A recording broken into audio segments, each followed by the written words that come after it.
বিসমিল্লাহির রহমানির রহিম।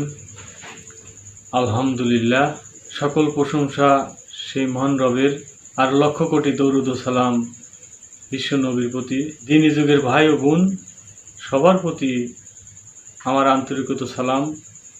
আসসালামু আলাইকুম ইয়া রহমাতুল্লাহ ইয়া বরকাতুহু। আমি আদম নূরের সন্তান, আদম থেকে রব নিয়ে আমি আপনাদের মাঝে আলোচনা রাখছি।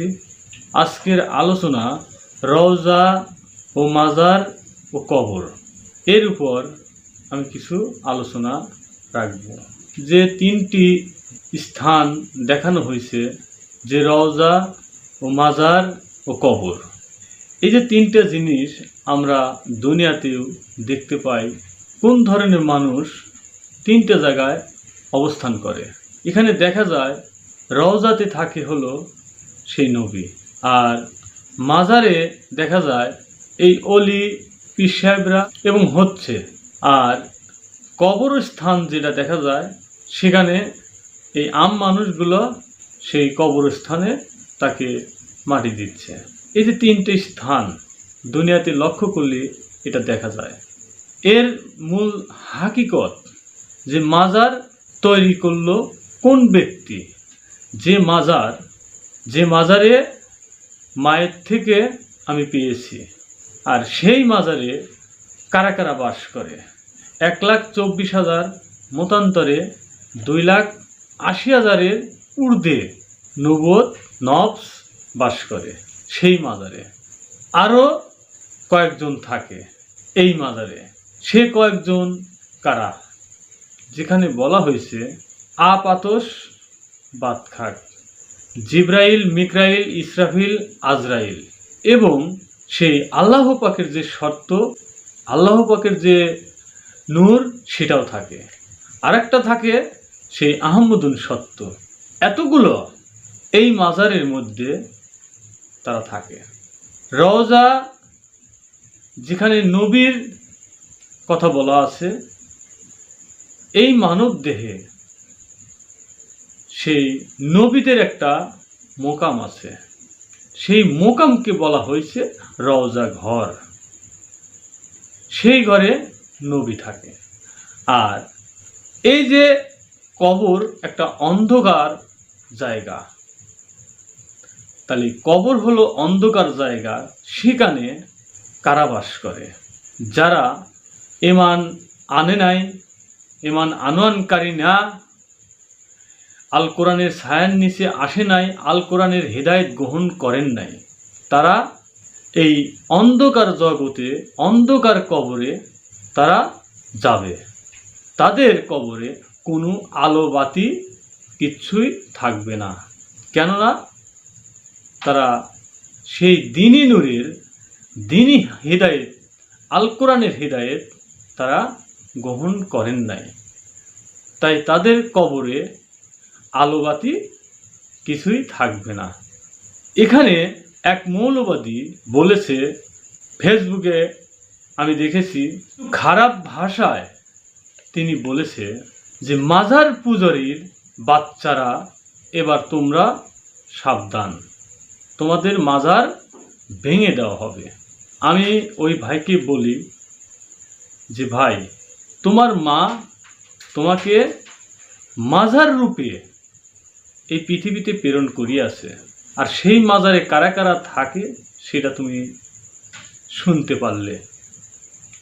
এবার ইট পাটখলের মাজার ভাঙলেই কি হবে আর না ভাঙলেই কি হবে? পারলে তোমার মা তোমাকে যে মাজার গড়াইয়াছে সেখান থেকে একখান হাত ভাঙো, অথবা একখান পাও ভেঙে ফেলো। দেখো তোমার এই মাজারে কতগুলো সেই সত্য তোমার সাথে বাস করে। সামান্য এই দৃষ্টির ভিতরে কোনো একটা পোকায়, কোনো একটা ময়লা যদি ঢোকে, তাহলে সেই পোকা এবং ময়লা পরিষ্কার করতে তোমার সর্ব অঙ্গর যত নফস থাকে সকলে কিন্তু বৃহৎ সৃষ্টি করে। ওকে আগে তাড়াতাড়ি সুস্থ করো, নইলে সকলে কিন্তু হরতাল ডাকে। তাহলে এখন হাত ভাঙিয়ে দেখো কারা তোমার সাথে যুদ্ধ করে। এই মাজার আপনার মা, আমার মা এত সুন্দর করে নির্মল করে আমাকে আপনাকে এই পৃথিবীর জমিনে প্রেরণ করিয়াছে, আর তুমি ভাঙতে যাও সেই ইট পাটখোলের মাজার। ইট পাটখোলের যে মাজার, ওটা একটা স্মৃতিস্বরূপ। সেটাও তো তোমার বাপের জায়গার উপর দেয় নাই, তার বাপের জায়গার উপর দিছে সেই ইট পাটখোলের মাজার। ভাই, তোমার এত গায়ে বেঁধে কেন? তুমি যে মৌলবাদী, একটা হুমকি মাধ্যম তুমি ফেসবুকে তুমি বক্তব্য দিয়েছ, তুমি জানো না ঈমান আনয়নকারী মুমিন তারা কখনো, সেই আল্লাহর ওলি তারা কখনো কিন্তু মরে না।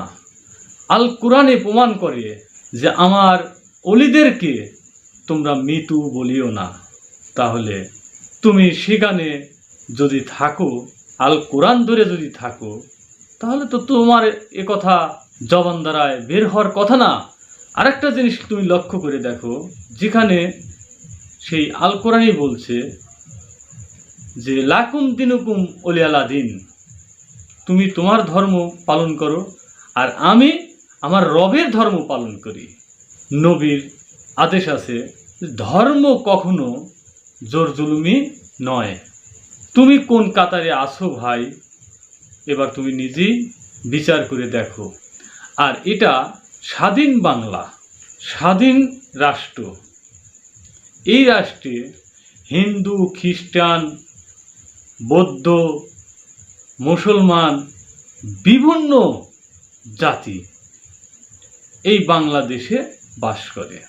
এখানে স্বাধীন রাষ্ট্র সন্তানেরা এই দেশে বাস করে। সোনার বাংলার সোনার ছেলেরা, সেই ছাত্র ভাইরা, কিছু ছাত্র ভাইরা শহীদ হয়ে এই দেশকে স্বাধীন রাষ্ট্র বিলে কিন্তু তারা ঘোষণা দিছে। তারা এমন কথা বলছে, এই রাষ্ট্রে, এই স্বাধীন বাংলায় কখনো অস্বাধীন হতে পারে না। তারা এই দেশে কিন্তু আছে। আমার সেই ছাত্র ভাইরা তারা বর্তমান এই দেশকে কিন্তু নজরে রাখিছে, তারা হাতে নিয়েছে। এখানে কোনো হুমকি দিলে যে তারা ছাড়ি দিবে তা কিন্তু দিবে না, হুমকি দিচ্ছে মাজার ভাঙার। এটা অবশ্যই আমার সেই ছাত্র ভাইরা তারাও সেটা লক্ষ্য করবে, তারা সেটা দেখবে।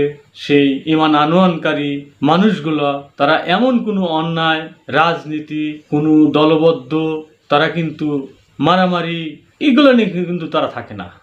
এরা থাকে একমাত্র তার রবের উপাসনা নিয়ে। তারা স্বীয় ধর্ম, স্বীয় কর্ম, নিজ ধর্ম এটা নিয়ে তারা থাকে। আর সেই স্বাধীন বাংলায় তারা বাস করে। আর অহেতুভাবে সেই ঈমান আনয়নকারীদের উপর যদি হুমকি দেখানো হয়, অবশ্যই আমার সেই সোনার বাংলার সোনার ছেলেরা, আমার ছাত্র ভাইরা অবশ্যই সেটা নজরে রাখবে। আর আমি ওই ভাইকেই বলি, সূরা তওবার তুমি তাকিয়ে দেখো, তুমি এখনই কোরআন খোলো, খুলে দেখো সূরা তওবার 107, 8, 9 খণ্ডনে কি বলেছে। কোন ঘর ঈমান আনয়নকারী মুমিনদের ধ্বংস করার জন্য, ক্ষতি করার জন্য, কুফরি করার জন্য তারা সেই ঘরকে তৈরি করছে। সেখান থেকে সেই কূটনীতি মুমিনদেরকে আঘাত করার জন্য ঘাঁটি হিসেবে যে ঘরটা তৈরি করেছে, সেখানে তোমার নজর পড়ে না। তুমি দেখো, আমি তো বলেই দিলাম, তুমি দেখো।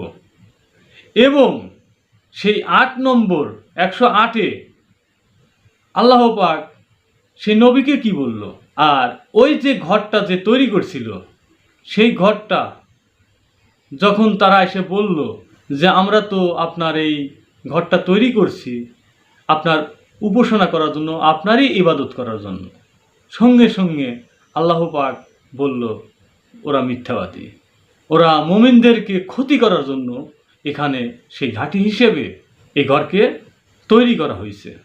আর নবীকে বলছে সেই দিন যে ঘরটা তৈরি করা হয়েছে তুমি সেই ঘরে দাঁড়াও, সেখানে কয়েকজন মুমিন ব্যক্তি থাকে যা তোমার সর্বক্ষণ তোমার উপাসনা করে, ওরা তোমার মঙ্গল চাচ্ছে, তুমি সেখানে দাঁড়াও।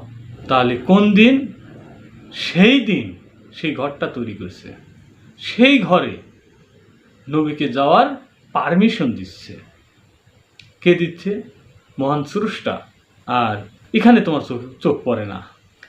যে মৌলবাদী এই কথা এই ফেসবুকে দিয়েছে, অবশ্যই সে হয়তো এজমা, কিয়াস, ফেকা এইগুলো মানে। আল কোরআন কখনো এজমা, কিয়াস, ফেকাকে রায় দেয় না। এজমা, কিয়াস, ফেকার প্রয়োজন হয় না যারা আল কোরআনকে মানে। আল কোরআনকে যারা মানে তারা এজমা, কিয়াস, ফেকা ধরে চলে না। আর এই সমস্ত মৌলবাদীরা এই এজমা, কিয়াস ধরে সেখান থেকে মুমিনদের ঘাঁটি হিসেবে এরা উঠে পড়ে লাগিছে, কখনো কারো ক্ষতি চায় না। আমি আশা করি আপনারা এরকম উশৃঙ্খলা বক্তব্য এই ফেসবুকের মাধ্যম দিয়ে এই সোনার বাংলা কোনো অশান্তি সৃষ্টি করার চেষ্টা করিবেন না। আর এগুলো করলে সেই সোনার বাংলা সোনার ছেলেরা কখনো কিন্তু ছেড়ে দিবে না, কখনো ছেড়ে দিবে না। সেটা আমিও যদি এরকম কোনো উশৃঙ্খলা বক্তব্য দিয়ে থাকি, আমাকেও ছেড়ে দিবে না। আমি চাই যে সোনার বাংলায় স্বাধীন দেশে স্বাধীনতাভাবে সবাই বাস করুক। আমরা সবাই সেই নিজ ধর্ম স্বীয় কর্ম, আমরা সেই আল্লাহ পাকের উপাসনা নিয়ে সর্বক্ষণ আমরা সবাই থাকতে চাই। কথায় কথায় এসে যায়, আমার এক ভাই সে বলেছে জন্মসূত্র আদম হতে পারে না, জন্মসূত্র আদম হতে পারে না। আমি আর আল কোরআনে আছে যে সৃষ্টির গুণী মানব এবং জীব মানুষ, যে জীব মানুষ আর জন্মসূত্র গুণী মানব। আল্লাহ পাক তো বলেছে যে এদের কান্না কখনো শুনবে না। যে ভাই এই ভিডিওটা দিয়েছে জন্মসূত্র আদম হতে পারে না, আমি ওই ভাইকেই বলবো তোমার মুর্শিদ তার কি পিতামাতা ছিল না? তার কি জন্ম হয় নাই?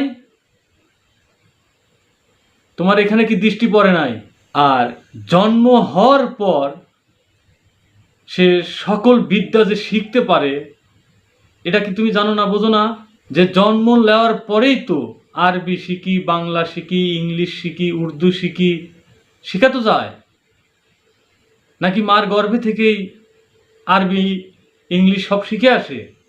তাহলে মায়ের গর্ভে থেকে যে মানুষটা এই পৃথিবীর জমিনে এসেছে, অবশ্যই যদি সে তার স্বীয় কর্ম স্বীয় ধর্ম যদি পালন করে, অবশ্যই তো সেই আদি আদম, সেই আল্লাহ পাকের যে সেই নূর আদম ভাণ্ডে দিয়েছিল, আদম ভাণ্ডে দিয়েছিল, সেই নূরের তো অবশ্যই সে দাবি করতে পারে।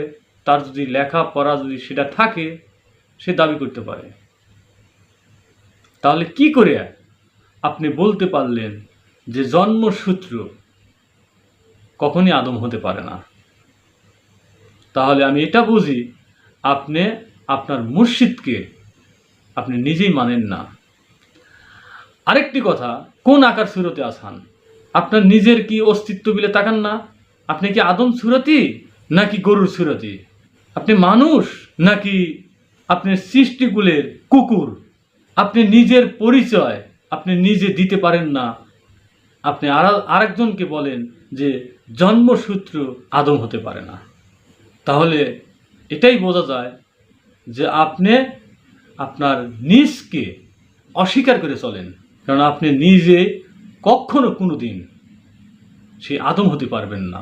কারণ আপনি তো জন্ম নিয়েছেন, আপনি কোনোদিনও আদম হতে পারবেন না। আপনার নিজের বাক্য এই কথা প্রমাণ হয়। আপনি নিজে জন্ম নিয়েছেন, আপনি সৃষ্টির গুণী মানব, আপনি জীব মানুষ, আপনার দ্বারায় কোনোদিনও মৃত্যুর আগ পর্যন্ত আপনি আদম হতে পারবেন না। এটাই প্রমাণ, আপনার জবান দিয়ে এ কথা বের হয়েছে। আর আমার মুর্শিদ, তার পিতামাতা আছে, সে তার জন্ম ছিল, কিন্তু দুনিয়াতে এসে সে যখন তার নিজ রবকে উপাসনা করেছে, সাধন ভজন করেছে, তখনই তার রবই তাক এই আদম নূরের কাছে পৌঁছা দিছে। আর যদি সে সেখানে নাই যাইতে পারত, তাহলে সে আউয়াল, বাতেন, জাহের, আখের বর্ণনা তিনি কিভাবে এই পৃথিবীতে প্রকাশ করছে? আপনি নিজেই একজন জীব মানুষ হয়ে আরেকজনকে বলেন, আমার আর এক ভাইকে বলেন যে আধারের মানুষ। আপনি নিজেই একজন আধারে থেকে আরেকজনকে বলেন আধারের মানুষ। আরেকটি কথা বলেছে যে কোরআনে 4-5টা ডিগ্রির কথা বলেছে। আচ্ছা বলেন তো, আল্লাহ একটা না দুইটা? আল্লাহ পাকের ডিগ্রি যদি হয়, একটা হবে না দুটো হবে? বলেন। কোরআনে তার 99টা নাম থাকতে পারে, সেটা তো গুণবাচক, সেটা গুণবাচক, কিন্তু মূল ডিগ্রি তো একটা হবে। তাহলে আমার সেই ভাই কি করে সেই গুণবাচকে বলতেছে এগুলো কোরআনের ডিগ্রি, যা আমার মুর্শিদের কাছ থেকে আমরা আজও পর্যন্ত এ কথা কোনোদিন শুনি নেই। হেদায়েত লিসি দেখেই আমি হদাল্লিন মুক্তাকিন হয়ে গেছি। হদাল্লিন মুক্তাকিন হইতে যে কর্ম, তাকে বলা হয়েছে এটা গুণবাচক। মুসলমান জন্মসূত্র হয়েছি, আমি মুসলমান হয়ে গেছি না। তাহলে মুসলমান হইতে যে কর্ম, সেটাও গুণবাচক। ইমানদার, যেখানে ইমানদারের কথা বলেছে, এটাও গুণবাচক। সাদিকিন, সাদিকিনের কথা বলেছে, সাদিকিনটাও গুণবাচক। মমিনের কথা বলছে, মমিনটাও গুণবাচক। আল্লাহ পাক যে ডিগ্রি, যে উপাদান, আল্লাহ পাক নিজে বলেছে যে পৃথিবীর জমিনে আমি আদম প্রেরণ করব। এই নামটা কে আল্লাহ পাক দিছে নাকি কোনো সৃষ্টির মানুষ দিয়েছে? আর যদি মানুষ দিত তাহলে তো সেই আদমের আগে এই মানুষটি আসতো। তাহলে বোঝা যায় যে আদম নামের যে ডিগ্রি, এই ডিগ্রিটা কিন্তু একমাত্র স্রষ্টাই দিয়েছে, অন্য কেউ দেয় নাই আদমের ডিগ্রি। তাহলে আল্লাহ যদি এক হয়, তার ডিগ্রিটাও একটাই হবে। আর আদম যে নাম, সেই আদম নামের যে নূর এবং যে জীবন, আল্লাহর যে জীবন, সেটাও তো একটাই। সেটা আপনার কাছেও থাকতে পারে, আমার কাছেও থাকতে পারে, সেটা তো আর 5টা হবে না। তাহলে আসলে যে ডিগ্রি, সেই ডিগ্রির কথা সেই ভাই না বলে সেই গুণবাচক যেগুলো, সেইগুলো বলতেছে এটা কোরআনের ডিগ্রি। হ্যাঁ, কোরআনে আছে, আমি অস্বীকার করি না যে মহান স্রষ্টা যে ডিগ্রিটা দিয়েছে মানুষ থেকে মানুষ হওয়ার, যে নূরকে অর্জন করলে পারে মানুষ হয়, সে চিরঞ্জীবী হয়, যেটাকে অর্জন করলে চিরঞ্জীবী হয়, সেগুলো আপনি জানেন না, আপনি সেটা বোঝেনও না, অথচ গুণবাচক লিয়ে এসে আপনি ডিগ্রি লাগা ফেলাইলেন। এই যে অন্ধত্ব কথা আর অন্ধত্ব ছড়ে না, এইগুলো আমাদের ভাইদের জ্ঞানী বুঝে রাখতে হবে এবং এই মানুষগুলো চিহ্নিত করতে হবে। ভাঙত কথা আর ভাঙত ঢুকো দেওয়া, এটা কখনই তাকে মেনে নেওয়া যায় না। আমি আপনি যে একটা মানুষ, এই যে আল্লাহ পাক আমাদের এখন হাত আমাদের এই দেহের সাথে দিয়েছে, তাহলে কি বলবো এটা একটা ডিগ্রি? কিন্তু আমাকে যে চালায়, যে থাকলে এগুলোর মূল্য থাকে, যে চলে গেলে এগুলো সব অকাজী হয়ে পড়ে যায়। তাহলে সেই ডিগ্রি থেকে যদি এই গুণবাচক নিয়ে আমি টানা হেঁচড়া করি, তবে হ্যাঁ, গুণবাচক যে কর্ম, এগুলো কর্ম করতে করতে সেই মূল ডিগ্রির কাছে যাইতে হয়, এটা সত্য। তবে এটা ডিগ্রি নয়, আমি আবারও বলছি, এটা গুণবাচক। আমি সেই ভাইকেও বলি যে ভুলভাল শিক্ষা কখনই এই ঈমান আনয়নকারীদের মধ্যে ছড়ানোর চেষ্টা করবেন না। কখনই এই ভুল শিক্ষা আমার মুর্শিদ এগুলো শিখায় নাই। যদি এগুলো শিখাইতো অবশ্যই এই ডিগ্রিগুলোর কথা তিনি বলতো। আমার আরেকটা ভাই কথা বলেছে আদম মাটির তৈরি। আমি সেই ভাইকে বলবো যে আদম যদি মাটির তৈরি হয়, আওয়ালে যে সেই নুরিতনদের সাথে বাহাস করলো, সেই জ্ঞানের পরীক্ষা দিল যে আদম তুমি এগুলোর নাম বলে দাও, তখন তো কোনো মাটি ছিল না, সেখানে সব নূর, সেখানে কোন আদম সেখানে বাহাস করতেছে, সেখানে তোমার দৃষ্টি গেল না। এবার পিতামাতার মাধ্যম দিয়ে আমি আপনি এই পৃথিবীর জমিনে আদম আকার সুরত নিয়ে দণ্ডমান হয়েছি।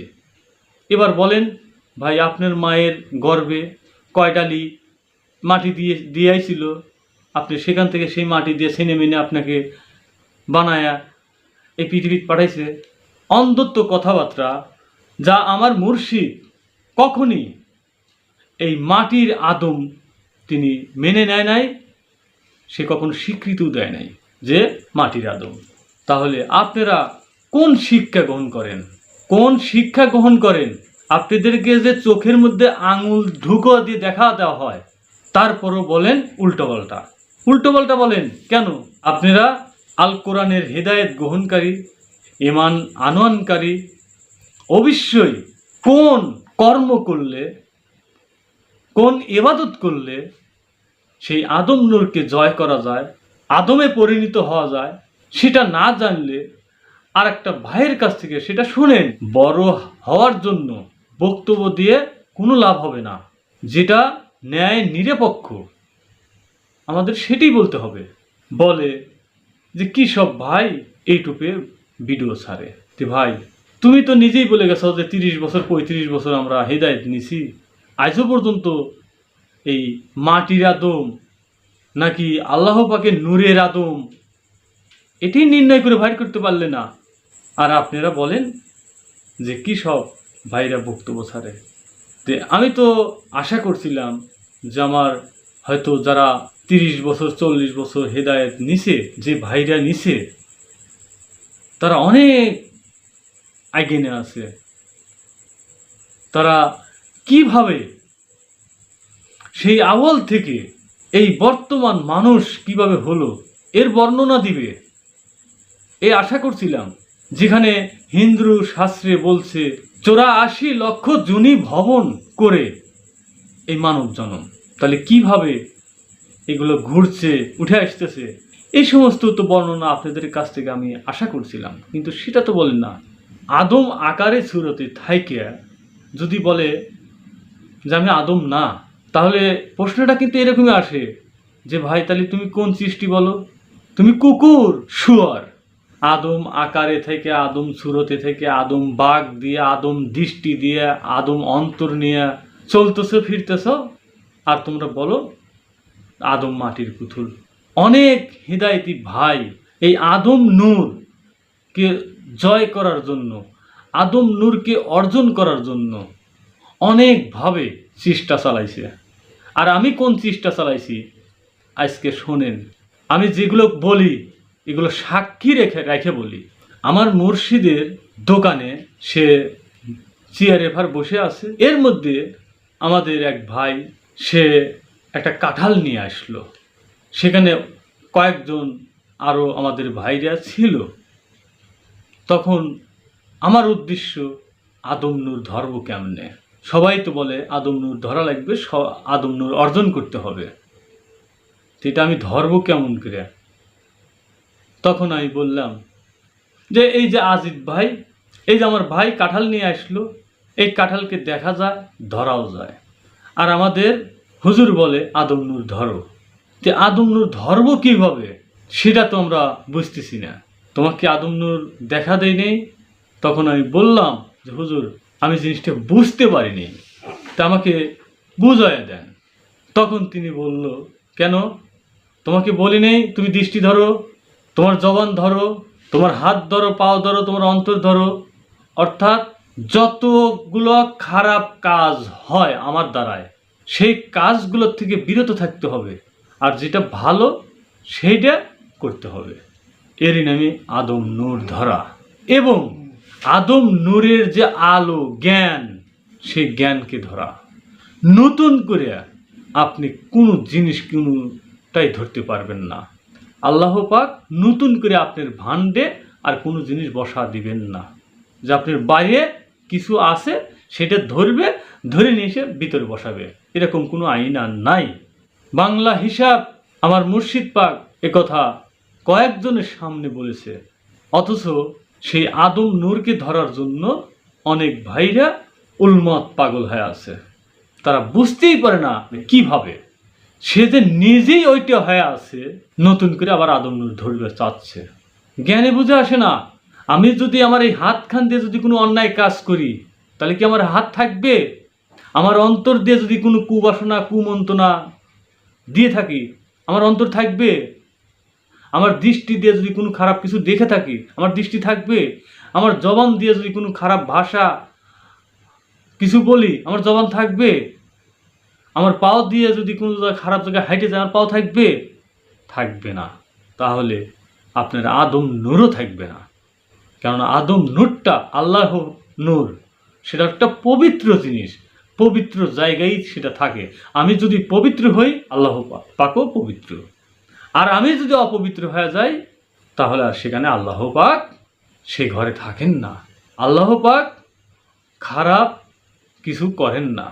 আল্লাহ পাক যে একজন আছে এটা স্বীকার করতে হবে। কেননা আল্লাহ পাক যদি না থাকে, আমি আপনি কথা বলতে পারি না, আর আমি আপনি জীবিত থাকি না। আর সেটাই যদি চলে যায়, তাহলে সব লাশ, কোনোটাই আর কাজ করবে না। তাহলে আল্লাহ পাক যে আমার ভিতরে আপনার ভিতরে আছে, এটা সর্বক্ষণ তাকেই বলে, তাকেই ধরে আমাদের চলতে হবে। কেননা আমি যখন বাসায় থেকে বের হলাম, তখনই তো আমি বলবো যে হ্যাঁ আমার মালিক, আমি অমুক কাজের জন্য বের হয়েছি, এই কাজটার যেটা সুফল সেটা তুমি আমাকে দান করো, আর কুফল থেকে তুমি আমাকে হেফাজত করো। আমি সর্বক্ষণ সেই পথটুকু আমি খেয়ালে খেয়ালে চলবো, আর যে আমি যেন কখনো আমি ধ্বংসের পড়ে না যাই, আমি যেন কারো অন্যায় না করে ফেলাই। সর্বক্ষণ যদি এভাবে পথ চলা যায়, এই দুনিয়ার মানুষ আপনাকে বলবে এটা একটা মেন্টাল পাগল। কেন আপনি তো দুনিয়ার খেয়াল ধরে চলছেন না, আপনি চলছেন আপনি রবকে ধরিয়ে। কেননা আপনি যখনই আপনি আপনার রবকে ছেড়ে দিবেন, তখনই আপনি নফসে আম্মারে চলে যাবেন। আপনি ভাত খাবেন, মালিক না জানায় আপনি ভাত খাবেন, আপনি নফসে আম্মারা খাবে, আপনি খাবেন না। আর আপনি আপনার মালিককে জানান, হে মালিক, এই যে আমি খাবার খাচ্ছি, খাবারের যে সুফল তুমি আমাকে দান করো, আর খাবারের মধ্যে যদি কোনো কুফল থাকে তুমি তার থেকে তুমি আমাকে হেফাজত করো। এই কথাটা বলতে কি আপনাকে লজ্জা হয় না? মালিক আমার কাছে মানে পরিচয়বিহীন মানুষ, আপনাদের কোনো জাতপাত নাই, সৃষ্টির গুণী মানব, জীব জাতের মানুষ, তাদের কোনো ধর্ম নাই, কর্ম নাই, তারা যখন যেটা ইচ্ছে সেটি করছে। কই আজ পর্যন্ত কি কোনো আল্লাহওয়ালা বলতে পারছে যে আমি সেই ধর্মওয়ালা, আমি সেই আদম? বলছে? কেউ বলে নাই। কোরআনে ছিল, কিন্তু তারা কোরআন ধরে চলে না। সেই আল্লাহ পাক আমাকে আপনার সেই আল্লাহ পাকের জাতে, আল্লাহ পাকের রং মিশনের জন্য এই আল কোরআন এনে দেওয়া হয়েছে, কিন্তু এই আল কোরআনকে অনেক মানুষ বুঝতেই পারে নাই। এটা আপনার আমার জীবন ব্যবস্থা। আমি যদি সঠিক মতে এই আল কোরআনকে মেনে চলি, তাহলে আপনার স্বীয় ধর্ম মানা হবে, স্বীয় কর্ম মানা হবে, সব কিছু এখানে লিপিবদ্ধ করা আছে। মৌলবাদীরা যেরকম শাসন করেছে, এখনও সেই শাসন এই পৃথিবীতে রয়ে গেছে। তাই যদি না থাকতো, তাহলে দেখা যায় আল কোরআনের যে আদেশ নির্দেশ, তারা সবই ভিন্ন উল্টো বর্ণনা রাখছে। তোমরা যাই তাই করো, নবী মাপ সাফ করে নেবে। মানে নেকির কাম নেকি করবে, পুণ্যের কাম পুণ্যি করবে। এই যে অন্ধত্ব কথাবার্তা, যে এখানে বলা হচ্ছে যে মিশ্রিত জীবন নিয়ে আল্লাহ পাকের কাছে যদি দাঁড়ান যায়, মানে আমি সত্যও বলি মিথ্যাও বলি, এটাকে বলা হচ্ছে মিশ্রিত জীবন। তো এই জীবন নিয়ে যদি আল্লাহ পাকের কাছে দাঁড়ান যায়, আল্লাহ পাক কি তার জবান গ্রহণ করবে? কখনো গ্রহণ করবে না। রাস্তা দুইটা, একটা ন্যায় সৎ আর একটা অন্যায় অসৎ, বেছে নেন। যদি আপনি অসৎ করেন, খালি অসৎই করেন, আর যদি আপনার আল্লাহ পাকে বিশ্বাস করেন, ঈমান আনেন, অবশ্যই আপনার সকল অপরাধ কাজ থেকে বিরত থাকতে হবে। আপনার ন্যায়ের পথে আপনার হাঁটতে হবে, যে আমার দ্বারায় একটি মানুষের জন্য কোনো ক্ষতি না হয়। তো যাই হোক, আশা করি আমার ঈমান আনয়নকারী সকল ভাই বোন এবং যারা এই পৃথিবীতে সেই আল কোরআনের ছায়ার নিচে আছে, তাদেরকেও আমি বলি যে ভাই, আমারও যদি কোনো, আমি মানব জনম নিয়ে চলি, আমার ভুল হতে পারে, তার তো সমাধার একটা রাস্তাও আছে। তাই আমার যদি কোনো ভুল হয়, সেটা ভুল ধরা দিবেন, আমি সেটা অন্তত শুধরায়া আমার জীবনটা তো বাঁচাতে পারবো। আর যদি সেই নিজ ধর্মের, নিজ কর্মের, স্বীয় ধর্মের আলোচনা বক্তব্য আমি দিয়ে থাকি, তাহলে ভাই আপনারা সবাই লক্ষ্য করেন, আল কোরআনের ছায়ার নিচে আসেন, ঈমান আনয়নকারী হন, ঈমান আনেন, তারপর আপনার উপর সেই সকল কোরআনেরই হুকুমত আপনার উপর প্রয়োগ করা হবে, তখন আপনি সেটা পালন করতে পারবেন। তো যাই হোক, রায় তো অনেকটা হয়েছে। আশা করি সবাই আমরা কাঁধে কাঁধ মিলিয়ে সেই আল কোরআনের আলোচনা, আল কোরআনের ছায়ার নিচে থাকব, এই আশা নিয়ে আমার সংক্ষিপ্ত বক্তব্য এখানে সমাপ্তি করছি। আমার রবের থেকে আলোচনা শুরু করেছিলাম, আমার রবের থেকে আলোচনা সমাপ্তি করছি। আসসালামু আলাইকুম ওয়া রাহমাতুল্লাহি ওয়া বারাকাতুহু।